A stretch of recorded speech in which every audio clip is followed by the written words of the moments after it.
하나님의 뜻을 따라 그리스도 예수의 사도로 부르심을 받은 바울과 형제 소스데네는 고린도에 있는 하나님의 교회 곧 그리스도 예수 안에서 거룩하여지고 성도라 부르심을 받은 자들과 또 각처에서 우리의 주 곧 그들과 우리의 주 되신 예수 그리스도의 이름을 부르는 모든 자들에게 하나님 우리 아버지와 주 예수 그리스도로부터 은혜와 평강이 있기를 원하노라. 그리스도 예수 안에서 너희에게 주신 하나님의 은혜로 말미암아 내가 너희를 위하여 항상 하나님께 감사하노니 이는 너희가 그 안에서 모든 일 곧 모든 언병과 모든 지식의 풍족함으로 그리스도의 증거가 너희 중에 견고하게 되어 너희가 모은 은사의 부족함이 없이 우리 주 예수 그리스도의 나타내심을 기다림이라. 주께서 너희를 우리 주 예수 그리스도의 날에 책망할 것이 없는 자로 끝까지 견고하게 하시리라. 너희를 불러 그의 아들 예수 그리스도 우리 주와 더불어 교제하게 하시니 하나님은 미쁘시도다. 아멘. 오늘 우리에게 주시는 하나님의 말씀입니다. 수요성서 아카데미에 나오신 여러분들을 주님의 이름으로 축복하고 환영합니다. 오늘은 제2수요일이죠. 오늘부터 사순절이 시작됩니다. 여러분 이제 함께 또 우리 예수 그리스도의 고난에 동참하시는 우리 사랑하는 성도님들이 되시기를 부탁드립니다. 귀한 시간입니다. 하나님께서 이 시간도 또한 동행해 주시고 우리 마음속에 크신 뜨거움을 또한 성령님을 부어주시라는 믿음으로 함께 말씀을 나누려 합니다. 오늘부터는요 고린도전서에 대해서 함께 알아보는 시간을 가지려고 합니다. 그 첫 번째 시간으로 고린도전서의 구조와 신학에 대해서 함께 나누려고 합니다. 바울은요 2차 전도 여행 중에서 마게도냐 지방에 도착해서 빌립보와 데살로니가 교회를 세웁니다. 그 후에 베레아와 아테네를 거쳐서 이 고린도의 지역에 도착해요.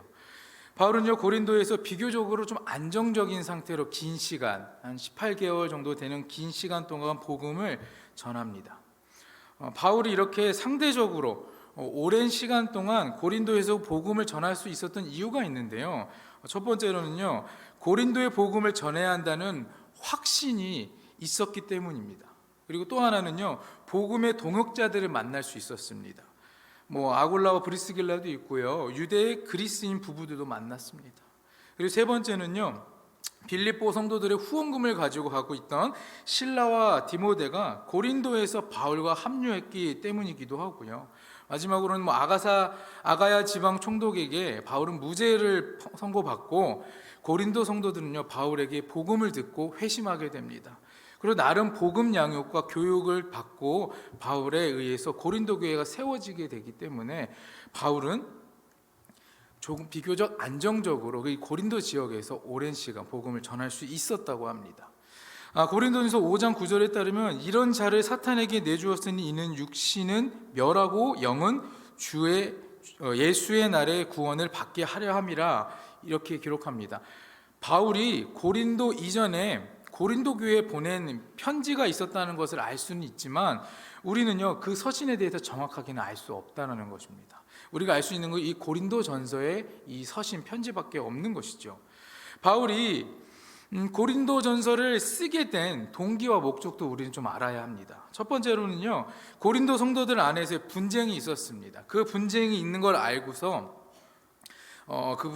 글로의 가족에게 전해 들었기 때문에 이 편지를 써야겠다라고 마음먹었습니다. 두 번째는요 고린도 교회 편지를 통해서 질문을 받고 또한 그 질문에 답변을 할 책임을 강하게 느꼈기 때문에 이 바울은요 고린도전서 편지 서신을 쓰게 된 것이죠. 세 번째는요 스데바나 부드나도 아가이고로 구성된 이 세 명의 고린도 교회 대표, 고린도를 대표하는 이 사람들이 바울을 찾아와서 지금 현재 성도들의 상황들을 매우 구체적으로 전하여 주었습니다. 바울은요 이러한 이유 때문에 명확하게 고린도 교회 성도들의 문제를 잘 이해할 수 있었고요. 그리고 그에 대한 처방으로 바로 우리가 함께 오늘부터 알아보게 될 이 고린도 전서를 쓰게 된 것입니다. 그러나 바울이 이 실질적인 문제를 다루기 이전에 했던 것이 있습니다. 그것은 바로 복음의 본질적 요소를 이 편지, 서두 처음 부분에 담고 있다는 것입니다. 그 편지 처음 부분에만 담고 있는 것이 아니고요 기회가 될 때마다 바울은 계속 복음의 본질을 언급했습니다.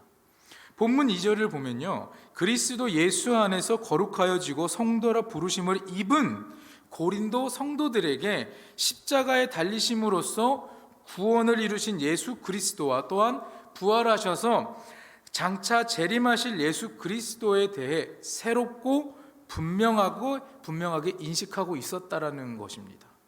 자, 따라서 구원에 이른 성도들의 정체성에 대해 이해와 예수 그리스도의 종말론적 십자가 사건이 성도들에게 무엇을 의미하는지를 밝히고 있다는 것이에요. 즉 구원론과 함께 종말론적 삶에서 온전한 기독론에 대한 이해와 성도들의 삶의 문제를 푸는 열쇠가 되었다는 것입니다. 자, 이 고린도 전서의 구조는 전체적으로 좀 9부분으로 나눌 수가 있습니다. 첫 번째는 당연히 서론 부분입니다. 1장 1절부터 9절까지가 서론 부분에 해당이 되고요. 1장 10절부터 4장 21절까지는 교회 분열의 조짐에 따른 교훈을 전파하고 있습니다. 그리고 5장 1절에서 6장 20절에는 성도답지 못한 도덕, 윤리적인 불감증에 따른 성도들에게 교훈을 전하고 있고요.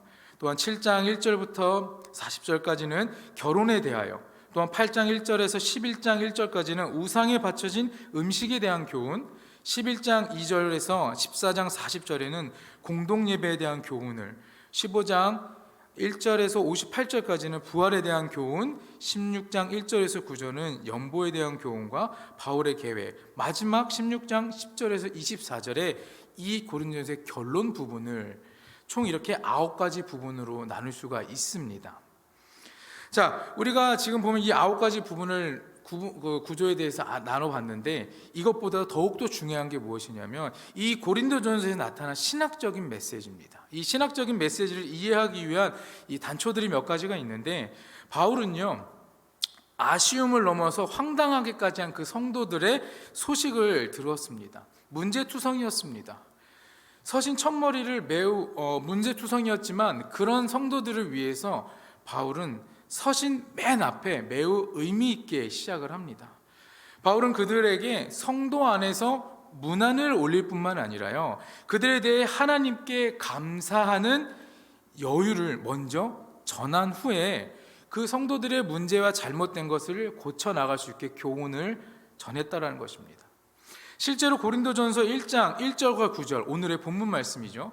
이 1절부터 9절까지의 말씀이 시사하는 바가 매우 큽니다. 왜냐하면 바울이 많은 문제들 앞에 있는 고린도 성도들에게 그리스도 안에서 선한 일을 이미 역사하셨고 지금도 역사하고 계시며 앞으로도 역사하실 하나님의 신실하심에 충분히 기초해 기도하는 마음으로 편지를 전하고 있다는 것입니다.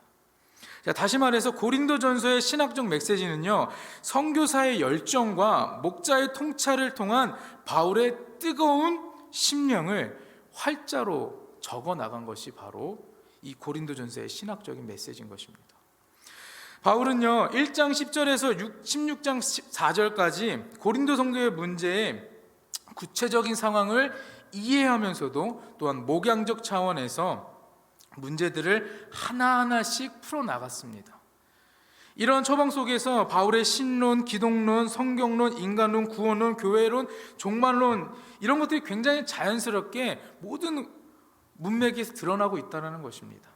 서신 자체가 어떠한 이론이나 사상을 담고 있는 역사적 문맥과 정황을 무시한 교리나 신학화는요, 성경 본문 자체의 세계를 해석자의 이념적 틀에 이데올로기화할 수 있기 때문에 오늘날의 이 신학 교리서나 조직 신학 교과서로 간주하려는 태도에 우리는 좀 주의할 필요가 있다고 또 우리는 기록한 것을 알 수 있습니다.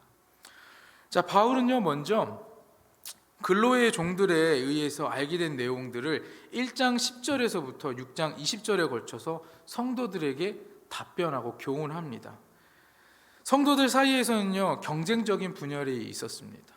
그리고 성도들의 음행과 도덕적 타락을 경계하면서 그들에게 다시 한번 교훈합니다. 그런 다음에 바울은요 계속해서 고린도 성도들이 전해준 그 서신의 내용들에 대한 7장 1절에서 16장 9절에 걸쳐서 계속해서 대답을 하는 것입니다. 결혼에 대한 일반적인 가르침, 기혼자와 미혼자, 그리고 과부의 재혼에 대한 각각 교훈들도 바울은 계속해서 전하고 있고요. 성도가 이방신, 우상에게 바쳐진 음식을 먹는 문제에 대해서 논하기도 합니다. 그리고 바울 자신의 사도적 권리와 실천적 적용을 모범적으로 예시하면서 복음에 따른 이 신약에 나오는 성도들의 삶이 율법에 따르는 구약 성도의 삶보다 더욱더 고상하고 또 성숙해야 한다는 것을 밝히고 있어요. 바울은요, 또한 공식 예배 중에 여자들이 머리에 수건을 두르는 예의에 대해서도 논하고 있고요. 성찬의 예절과 성도들의 신령한 은사 활용에 대한 진정한 의미를 설명하고 있습니다. 자, 이 부분에서 다시 한번 성숙한 성도는요, 자신의 자랑이나 유익을 원하는 것이 아니고요, 예수 그리스도의 주 되심과 신앙 공동체의 덕을 위해서 나 자신의 은사가 쓰임 받아야 한다는 것을 강조하고 있는 것입니다. 나 잘난 것을 내보내는 것이 아니라 무엇이라고요? 예수 그리스도의 주 되심, 또한 내가 속해 있는 이 신앙 공동체의 덕을 위해서 그 은사를 쓰임 받기를 원했다라는 것이에요. 그리고 또한 부활의 성경에 대해서 먼저 예수 그리스도의 부활의 역사적 확실성을 초대교회의 전승의 기초에서 논증합니다. 그 다음에 바울은요, 예수 부활의 중요한 의미가 예수를 그리스도로 믿는 고린도 당시와 아니면 오늘날을 살아가고 있는 성도인 우리가, 아니면 미래와 필수의 불가결 사건이라는 것을 말하고 있다는 것입니다. 과거 그 사람들뿐, 고린도 당시의 성도들뿐만 아니라 우리에게도 이 말씀들이 적용된다는 겁니다. 예수 그리스도의 부활은요, 모든 성도, 과거와 현재와 미래의 성도들의 첫 번째 열매가 되어 우리의 장래의 부활의 보증이 된다는 것을 말하고 있습니다. 끝으로 바울은요, 예루살렘 성도들을 위한 연보에 관한 가르침과 함께 자신의 전도 여행 및 고린도 방문 계획을 언급하면서 동역자들의 안부를 대신 전합니다. 이렇게 처음 1장 1절부터 끝까지 이 바울은 여러 가지 문제에 대해서 답변을 하고 교훈을 성도들에게 합니다. 고린도 전도에서 나타난 바울의 마지막 문안과 이 축도는 그가 얼마나 예수님 중심적이고, 이 예수님 중심적이라는 게 하나님 중심적 삶을 표현하는 거기도 합니다. 철저한 종말론적 인식 속에서 살고 있는지를 굉장히 잘 보여주고 있는 것입니다. 고린도서 16장에 보면은 21절 24절에 나 바울은 친필로 너희에게 문안하노니 만일 누구든지 주를 사랑하지 아니하면 저주를 받을지어다. 우리 주여 오시옵소서. 주 예수 그리스도의 은혜가 너희와 함께하고 나의 사랑이 그리스도 예수 안에 너희 무리와 함께할지어다. 이렇게 말합니다. 고린도전서는요, 갈라디아서나 로마서와 비교해 볼 때 오늘을 살아가는 성도들을 위한 순수한 교리나 체계적인 신학이 약한 것으로 비춰질 수는 있습니다. 그러나 이 고린도 전후서야말로 진정한 의미에서 신학적 역할을 충실히 보여주는 바울의 서신이라는 것을 우리는 알 수 있습니다. 즉, 과거와 오늘의 성도에게 요구되는 복음과 일상적 삶을 위한 신학과 그에 따른 원리가 각 장마다 잘 적용되고 나타나고 있다는 것입니다. 우리가 계속해서 이 고린도 전서의 신학에 대해 신학의 메시지에서 알아볼 때 두 가지 좀 중요한 것이 있습니다. 신학적 두 가지의 큰 꼭지점이라고 좀 말하고 싶은데, 첫 번째는요, 그리스도의 십자가와 부활에 대해서입니다. 그리고 두 번째는요, 삶과 리더십에 적용해야 할 신학적 원리입니다. 첫 번째 그리스도의 십자가와 부활을 보면요, 바울은 서신서 전체, 이 고린도전서뿐만 아니라 서신서 전체에 걸쳐서 고린도 성도들이 구원 그 후원의 삶, 바로 이 칭의와 성화의 과정으로 나아갈 것에 초점을 맞추고 있다는 것입니다. 이 같은 교훈은요, 철저하게 그리스도의 십자가 사건과 의미에 기초한 것이다 말할 수 있어요. 다시 말해서 구원자로서 하나님의 보내심을 받은 그 메시아 예수님께서 십자가 위에서 죽으심으로 하나님의 모든 언약 백성이 은혜로 구원에 이르는 길에 초청받게 된 것과 또한 그에 따른 감사와 감격에 성도들의 여러 문제들을 푸는 열쇠가 된다는 것을 의미하는 겁니다. 하지만 그리스도의 이 십자가 죽음은요, 유대인뿐만 아니라 헬라인 모두에게 복음의 소식이 아닐 뿐 아니라 실제로 그들에게는 굉장히 불편하고 거리낌이었다고 말할 수 있어요. 왜냐하면요, 이 그리스도의 십자가 사건이 하나님의 능력과 지혜가 계시된 사건임을 깨닫게 된 것, 하나님의 택하심 중에 하나님의 성령 안에서 부르심을 입은 사람들에게만 주어지는 은혜이기 때문에 그런 것이에요.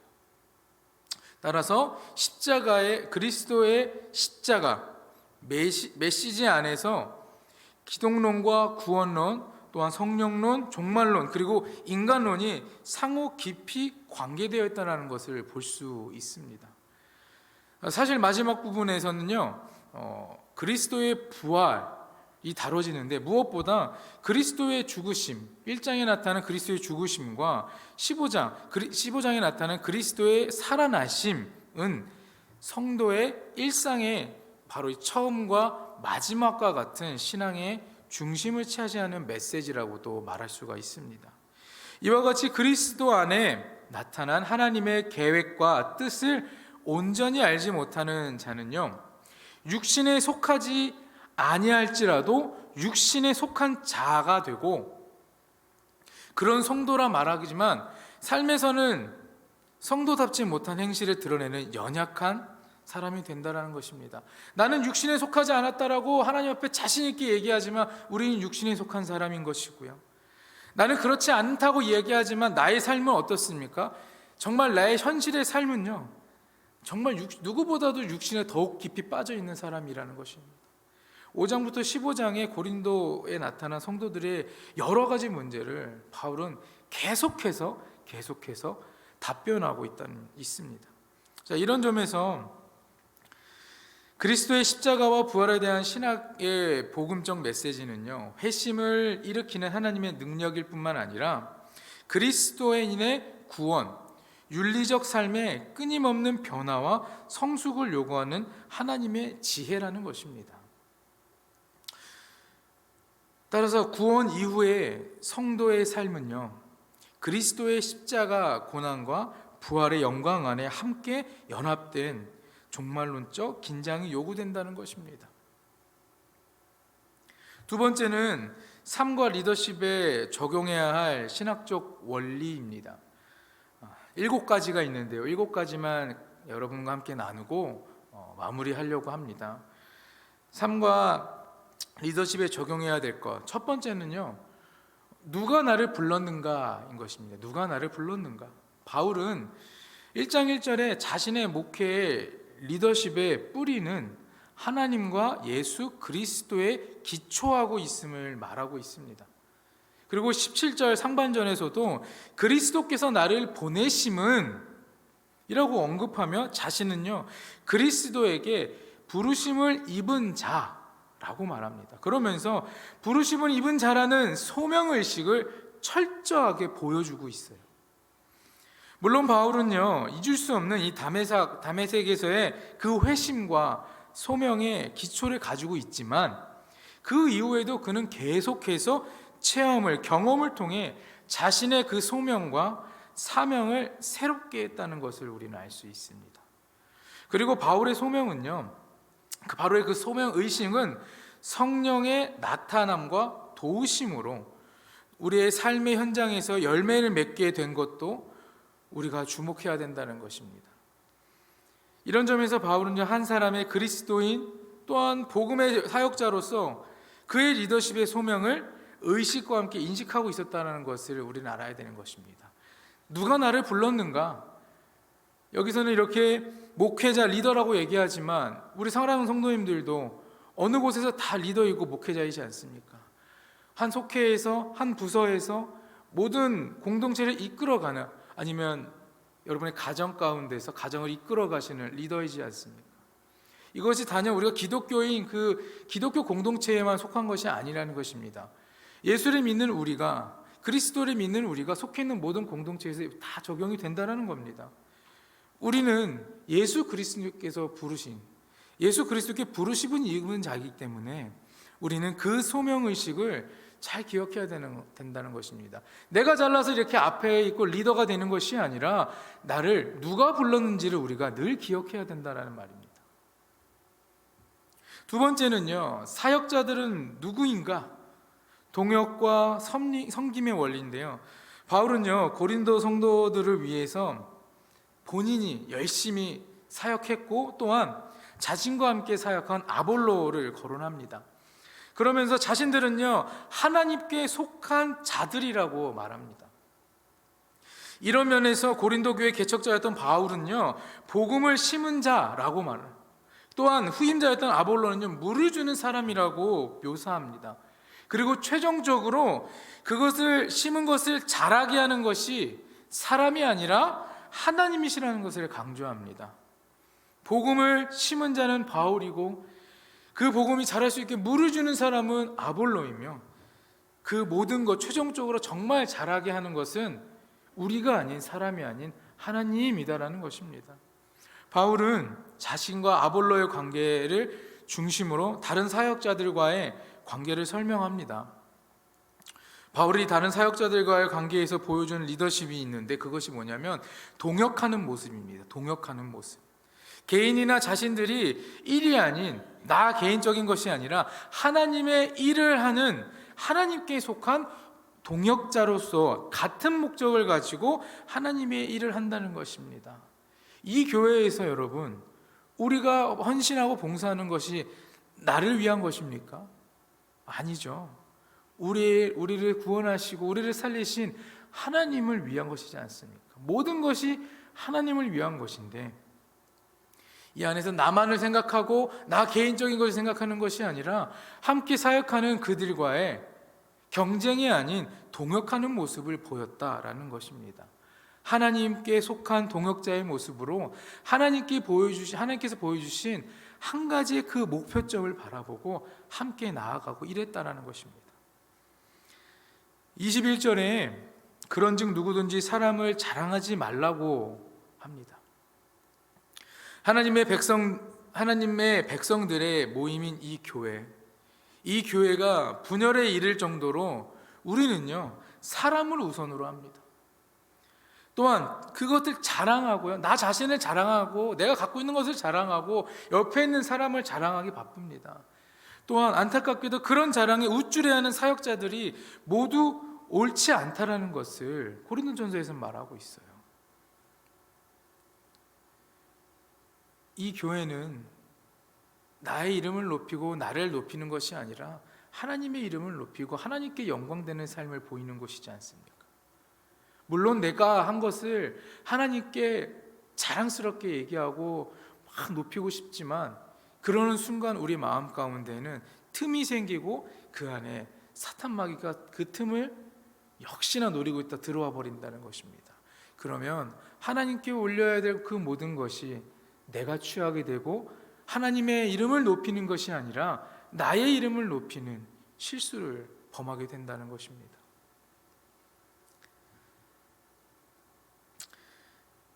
바울의 논쟁에 따라 3장의 결론은요, 고린도 성도들이 사역자들이 계속한 것이 아니라 사역자들에 속한 것이 아니라 예수 그리스도께 속한 것이라고 말하고 있습니다.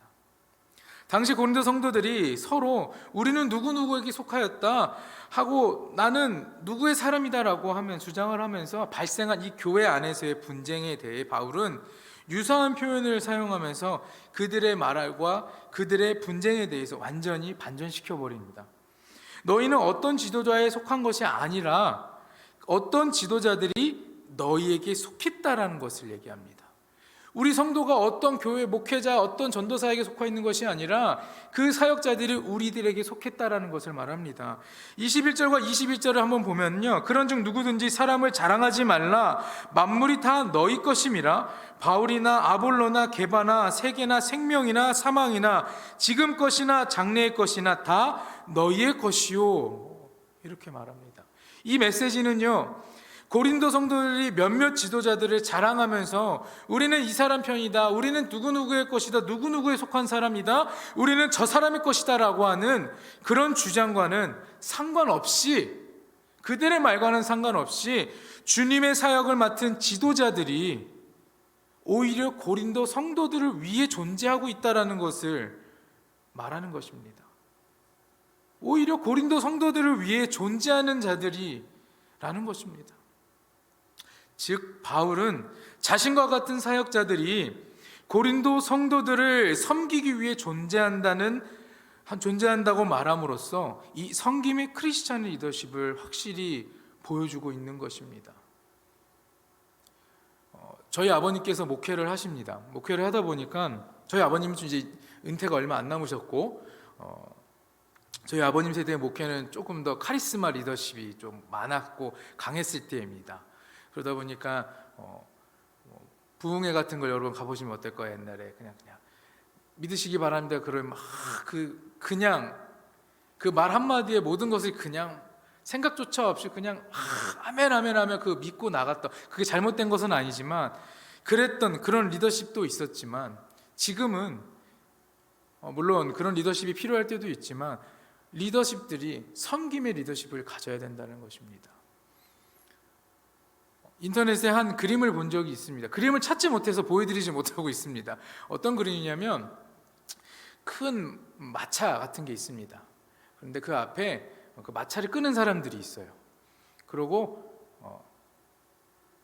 대장, 그런 사람은 어떻습니까? 그 마차를 타고 있습니다. 나는 마차를 타고 있고 내 밑에 있는 부하들은 그 마차를 끌고 가고 있는 것입니다.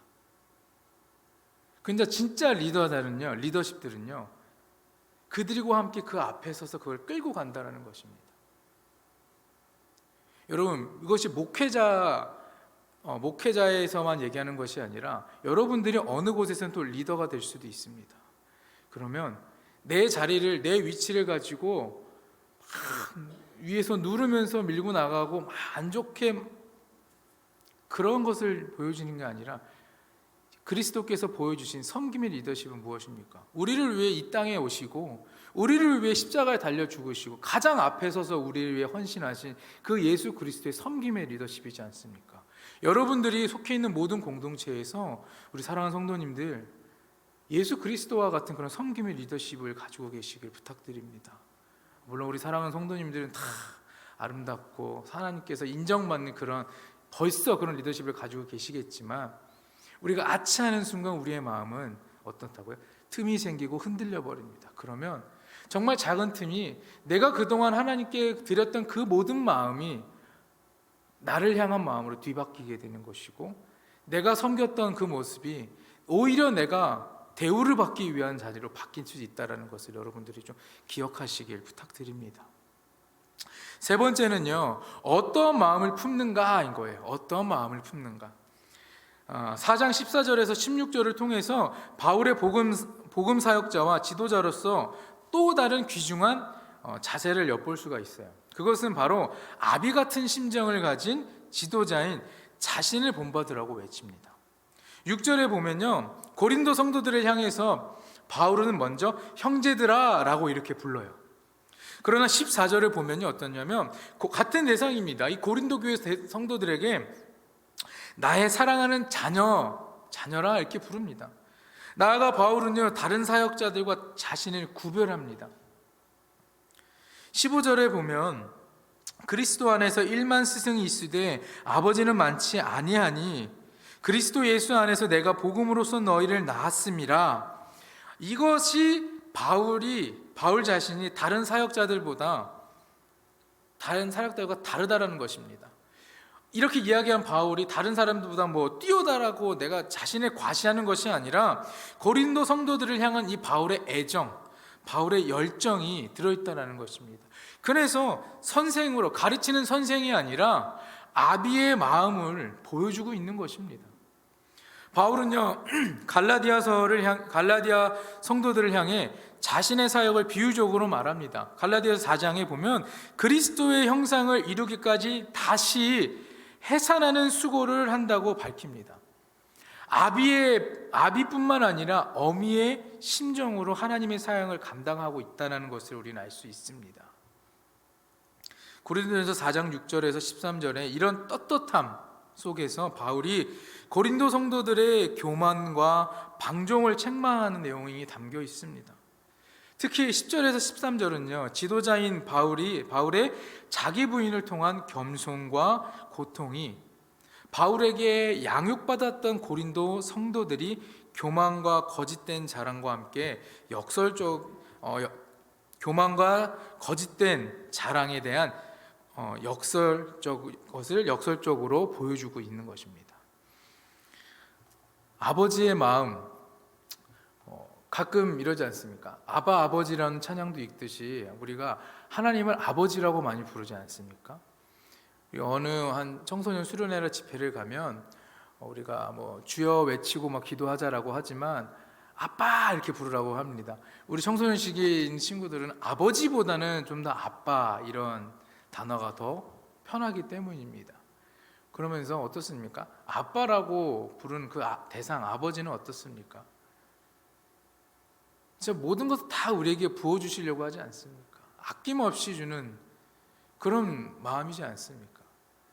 그럼 물론 선생님도 가르치는 제자들에게 많은 것을 알려주고 많은 것을 주려 하지만 그것보다 더 큰 마음이 바로 이 아버지, 어머니의 마음이라는 것입니다. 이 바울은 28개월이라는 기간 동안 이 고린도 지역에 지내면서 이 성도들에게 정말 아버지의 마음을 가지고 그들의 삶에 있는 모든 문제들을 해결해 주고 싶어서 누구보다도 거기에 마음을 쏟았던 사람인 것입니다. 우리가 정말 누군가를 만나고 누군가를 가르치고 이 공동체 안에서 있을 때에 내가 어떠한 마음을 품느냐 참 중요한 것 같습니다. 단적인 예로 누군가 어떤 친구와를 만났을 때, 내 주변 지인과 만났을 때조차도 내가 어떠한 마음이 있느냐에 따라서 그 시간이 나에게 너무나 소중한 시간이 될 수도 있고 낭비하는 시간이 될 수도 있지 않습니까? 그럼 여러분 앞에 있는 사명과 소명 앞에서는 여러분들은 어떤 마음을 품으셔야 되겠습니까? 여러분 한번 잘 생각해 보시기 바랍니다. 네 번째는 우리가 어디에 초점을 두어야 되느냐라는 것입니다. 23절에 모든 것이 가하나 모든 것이 유익한 것은 아니요 모든 것이 가하나 모든 것이 덕을 세우는 것이 아니니 누구든지 자기의 유익을 구하지 말고 남의 유익을 구하라 이렇게 얘기합니다. 또 6장 12절에 보면 모든 것이 내가 가하나 다 유익한 것이 아니요 모든 것이 내게 가하나 내가 무엇에든지 얽매이지 아니하리라. 바울이 고린도 성도들을 향해 자기 삶의 원리를 드러낸 말씀인데요. 그리고 성도들의 이 단순한 그 지식은 오히려 성도들을 교만하게 하여서 자신뿐만 아니라 자신에 속해 있는 이 공동체까지 어지럽게 만들 수도 있다는 것입니다. 우리가 초점을 어디에 맞춰야 될까요? 이 고린도 교회 편지를 쓰고 있는 그 서신을 보낸 바울은 어떠한 마음으로 편지를 썼을까요? 여러분, 우리가 살아가고 우리가 함께 예배하는 이 세상과 이 교회가 공동체가 없으면 과연 어떨까요? 이 교회라는 공동체가 없는 걸 생각해 보셨습니까? 정말 한 번도 생각해 본 적은 없지만 어떻습니까? 이 공동체의 분열을 여러분 느끼시면 어떠실 것 같습니까? 이 공동체의 분열, 이 공동체가 사라진다는 것은 정말 상상하기도 힘든 일인 것입니다. 그러나 나의 잘못된 생각과 또한 나의 이런 짧고 단순한 지식, 교만한 마음을 가지고 있다면 그냥 나 스스로 무너지는 것이 아니라 내가 속해 있는 이 교회까지도 영향을 미칠 수 있다는 것입니다. 그래서 바울은 이야기합니다. 어느 것에 초점을 맞춰야 되냐? 공동체를 세우는 덕에 맞추는 것입니다. 여러분, 한편 성도들은요, 이 성도들의 사랑은요, 개인과 공동체를 세우는 신앙의 필수 덕목인 것을 고린도후서 8장에서 언급하고 있는데, 고린도후서 13장을 보면요, 실제로 그리스도의 십자가의 은혜를 입은 성도들이 나타낼 수 있는 최고의 삶의 열매를 묘사한 것이 바로 고린도전서 13장의 말씀입니다. 그리고 계속해서 14장에 보면요, 하나님은 무질서의 하나님이 아니시오 오직 화평의 하나님이시라고 말합니다. 그러면서 성도 개인의 유익을 저버리고 사랑 안에서 공동체의 다른 회원에게 덕을 세우기 위해 애쓰는 것이 성도의 마땅한 삶이라는 것을 밝힙니다. 나 혼자 잘났고 나 혼자만 잘 먹고 잘 사는 것이 아니라 함께 하는 것입니다. 함께. 이 세상은 아직도 우리의 도움이 필요한 사람들이 너무나 많습니다. 우리의 손길을 필요로 하는 사람들이 너무나 많습니다. 그들에게 우리는 손을 내밀어야 되는 것입니다. 그것이 바로 하나님 나라의 백성의 성도의 마땅한 삶이라는 것입니다. 바울은 그리스도 안에서 구원을 누리고 있는 고린도 성도들이 이제 율법이 아닌 사랑의 옷을 입고 새롭게 태어난 자들답게 자기 신앙의 자유함을 얻어서 신앙생활을 함께 나누는 이 공동체의 회원들을, 공동체에 있는 모든 이들을 배려하고 섬길 것을 계속해서 요구합니다. 이런 문맥에서 바울의 논리적 결론이 담긴 메시지를 우리는 좀 주목해야 하는데, 10장 31절에 그런즉 너희는 먹든지 마시든지 무엇을 하든지 다 하나님의 영광을 위하여 하라. 이 말씀에서 하나님께 영광을 돌리는 삶은 신앙 공동체에서 믿음이 어리고 약한 성도들을 배려하고 섬기는 것이다라는 것이에요. 여러분, 우리가 속해 있는 공동체에 한번 주위를 잘 둘러보시고 생각해 보시기 바랍니다. 겉으로는 너무나 다 멀쩡해 보일 수 있지만 그들의 마음은, 그들의 삶은 누구보다 힘들고 괴로울 수도 있습니다. 그들을 생각하지 않고 그냥 정말 나의 것을 다 자랑하고 드러내서 상처받을 수도 있고요, 내가 한 언어와 행실 하나 때문에 상처받고 슬퍼할 수도 있다는 것입니다. 여러분, 그 공동체를 무너뜨리는 자가 되시겠습니까? 아니면 그 공동체를 더욱 탄탄하게 세워가는 선한 리더십이 되시겠습니까? 저는 우리 사랑하는 성도님들이 모든 곳에서 무너뜨리는 자가 아니라 세우고 지키는 자가 되기를 간절히 축복합니다. 다섯 번째는요, 성도들을 어떻게 볼 것인가인데요, 바울이 12장에 그리스도의 몸이라고 하는 그림 언어를 통해 말하려는 핵심이 있는데, 성도들의 은사가 많든지 적든지, 또 크든지 작든지, 직분자이든지 아니면 평신도든지 예수님을 구주로 고백하는 자들은요, 모두 성령의 은혜 가운데서 그리스도께 속한 지체로 하나의 몸이라는 진리인 것을 말하고 있습니다. 나아가 고린도 성도들 중에 은사가 더 작고 보잘것없어 보이는 공동체에서 별 도움이 되어 보이지 않는 자들을 더욱 존귀하게 여기라는 것입니다. 그들이 소외되어서 성도들 사이에 떨어져 나가지 않도록 잘 돌봐줘야 한다는 것을 12장에서는 계속해서 말하고 있습니다. 여기서 우리가 할 수 있는 목회 신학적 리더십은요, 성도들의 다양한 은사들을 그리스도와 성령 안에서 조화 있게, 균형 있게 잘 활용하는 지혜와 통찰력을 요구한다는 것입니다. 성도의 다양성과 통일성이 유기적으로 나타날 수 있도록 우리는 힘 있는 리더십이 되어야 됩니다. 어떤 한 회사에서 정말 오너가 직원 중에 정말 어떤 분야 일을 잘하는 저 직원은 이런 일을 시켜야겠다, 이 직원은 이런 일을 시켜야겠다라는 것입니다. 이 친구는 이런 걸 잘하니까 이런 거를 더 활용할 수 있게, 이 친구의 이런 것을 더욱더 활용해서 발전할 수 있게끔, 그렇게 해서 우리는 이 교회 안에 있는 모든 이들에게 조화와 균형을 가지고 그들의 은사를 우리는 사용할 수 있어야 되는 것입니다. 이것은 무엇보다 교회가 성도들의 공동체라는 사실을 깊이 묵상할 수 있도록 도와주는 것이에요. 교회 안에서 성도나 교육자 모두가 함께 그리스도의 몸된 신앙 공동체의 지체라는 것을 다시 한번 상기시켜 주시는 것, 그리고 또 우리도 그것을 기억해야 한다는 것입니다. 이것은 오늘을 살아가는 우리들에게 신체적이고 경제적이고 영적으로 약한 자들이 교회에서 무시당하는 일이 없게 하는 것을 일깨워 주는 것입니다.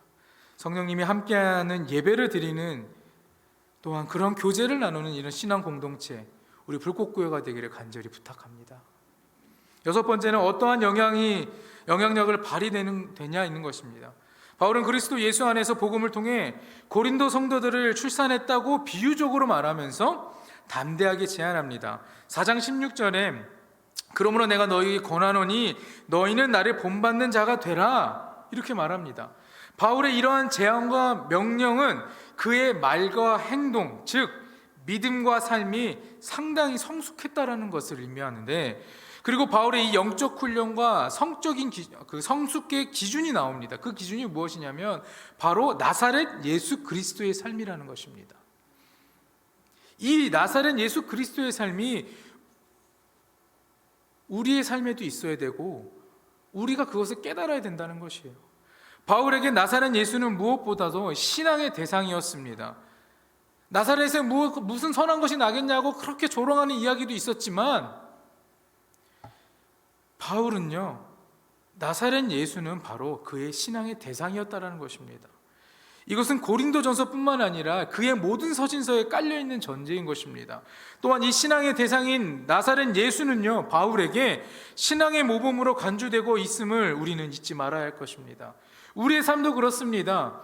그냥 예수님을 보고 믿고 따르는 것이 아니라 그 예수 그리스도가 우리의 신앙의 대상이 되어야 된다는 것입니다. 이 바울처럼, 바울이 자신의 신앙의 대상을 예수 그리스도로 삼은 것처럼 우리의 삶도, 우리도 나사렛 예수 그리스도를 우리의 신앙의 대상으로 삼아야 된다는 것입니다. 마지막입니다, 여러분. 많이 길었습니다. 영향력은 어디서 와야 될까요? 성경과 성령 중심에서 와야 되는 것입니다. 고린도서 10장에 구약 성경의 한 사건에 대해 바울의 해석이 나오는데, 총 16장으로 구성된 이 고린도전서의 구약 성경을 암송하는 듯 바울이 구체적으로 언급한 이 성경 구절들이 적어도 22번은 기록 나온다고 합니다. 구약 성경의 암송들이. 고린도전서나 바울의 모든 서신서들이 모든 그 지역의 성도들의 문제를요, 목회 차원에서 해결해 주기 위한 편지를 썼다는 점을 우리는 알 수 있습니다. 그런데 그것을 고려할 때 바울은요, 성도들의 일상의 문제 하나하나를요, 그냥 자신의 생각과 자신의 이해한 대로 그렇게 그것을 해결하려고 한 것이 아니고요, 성경 중심적으로 그것들을 해결하려고 했다는 것입니다. 성경 중심적으로.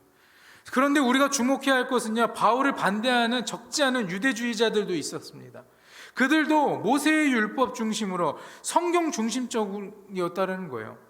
이것은 예수님께서 공생의 사역 중에 바리새인들과 서기관들이 예수님을 공격했을 때, 그때 논쟁할 때와 나타나는 현상과 매우 비슷하다는 거예요. 이런 면에서 우리는 계속 긴장할 필요가 있다는 것입니다.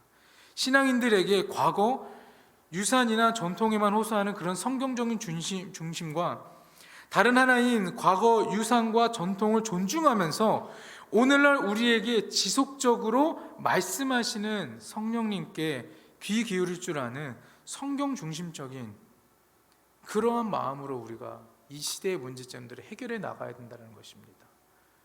물론 바울도 구약 시대에 있는 그런 말씀들을 가지고 왔습니다. 우리도 중요합니다. 성경을 보고 나가는 거 중요합니다.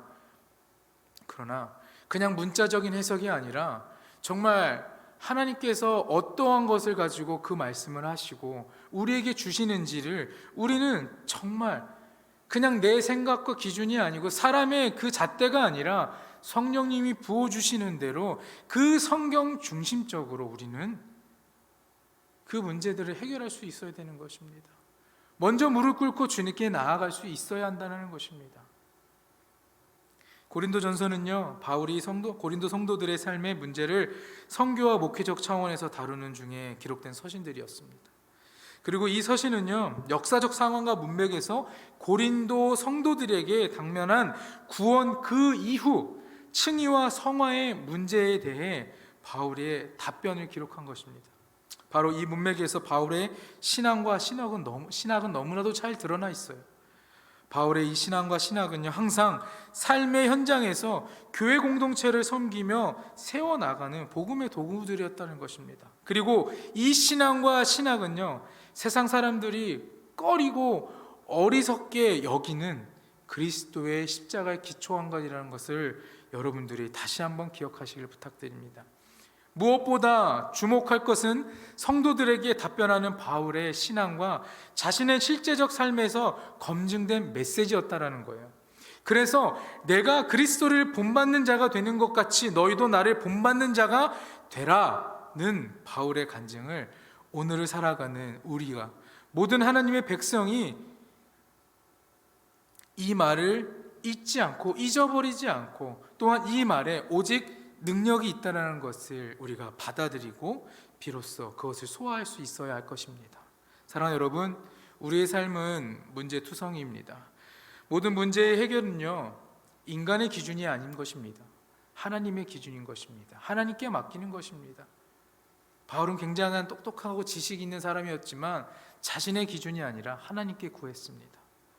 다른 것 말고 오직 주님의 말씀을 붙잡으시고, 또한 이 바울이 말한 것처럼 그리스도를 본받는 자가 되어 하나님 나라에, 하나님 그 품 안에 거하는 여러분이 되기를 간절히 축원합니다. 기도하겠습니다.